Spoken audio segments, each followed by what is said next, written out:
রহমতুল্লাহি ওবারাকাতুহু। সুপ্রিয় দর্শক, আজকে আলোচনা করব মিলাদুন্নবী পালন করা কি।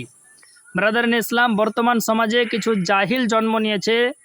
এই জাহিলগুলো মানুষকে ইমানকে নষ্ট করতে চায়। এরা বলতে চায় যে মিলাদুন্নবী পালন করেছো, ইমামে আজম আবু হানিফা কি করেছে, ইমাম শাফি কি করেছে, ইমাম মালিক কি করেছে, ইমাম আহমদ বিন হাম্বাল কি করেছে।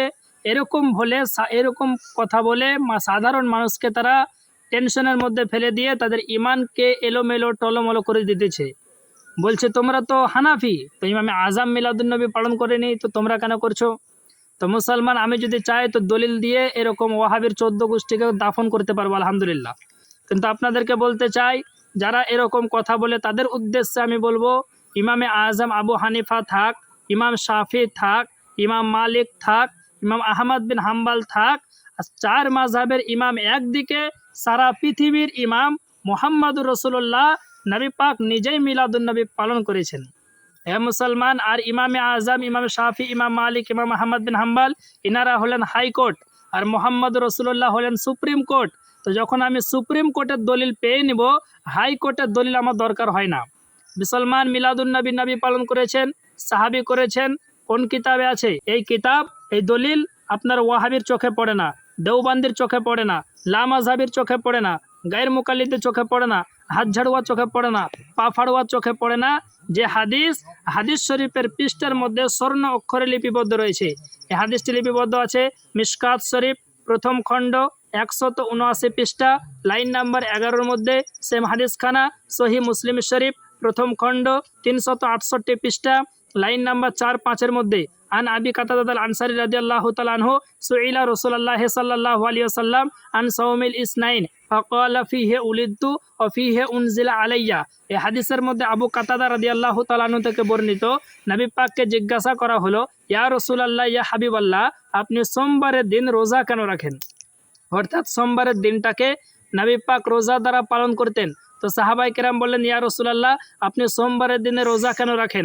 অন্যান্য দিন আপনি রোজা রাখেন না, কিন্তু সোমবারের দিনটা এলে আপনি রোজার দ্বারা কেন পালন করেন? নবী পাক বললেন, সাহাবী, তোমরা জানতে চাও যে আমি সোমবারের দিনটাকে রোজার দ্বারা কেন পালন করি? তো জেনে নাও, ফিহি উলিদতু ওয়া ফিহি উনজিলা আলাইয়া। ও আমার সাহাবী, শুনে নাও, এই সোমবারের দিনে আমার মিলাদ হয়েছে, এই সোমবারের দিনে আমার জন্ম হয়েছে। তাই আমার মিলাদের খুশিতে, আমার জন্মের খুশিতে আমি নিজেই রোজা রেখে পালন করি।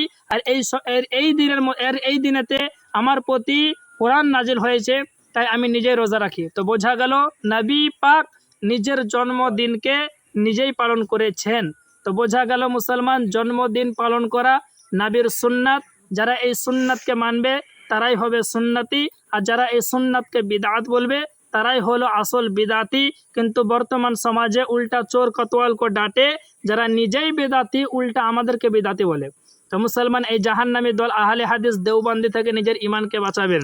মুসলমান, এরা হলো সব জাহান্নামী দল। আপনাদেরকে বলতে চাই, নবী পাক প্রতি সপ্তাহে পালন করতেন, তাহলে বছরে 52টি সপ্তাহ, তাহলে এক বছরে নবী আমার 72 বার নিজের জন্মদিনকে পালন করেছে। এই নবীর গোলাম আহলে সুন্নাত ওয়াল জামাত সুন্নি বেরেলিরা পুরো বছরে যদি একবার পালন করে, এটা কোনোদিন নাজায়েজ হতে পারে না, হারাম হতে পারে না। কারণ পুরো সপ্তাহে একবার পালন করা এটা যদি জায়েজ হয়, তো পুরো বছরে একবার পালন করা এটা ডবল জায়েজ হবে। তো মুসলমান, এই দেওবন্দি জাহান্নামী দল থেকে ইমান বাঁচাবেন। আসসালামু আলাইকুম রহমতুল্লাহি ওয়া বারাকাতুহু।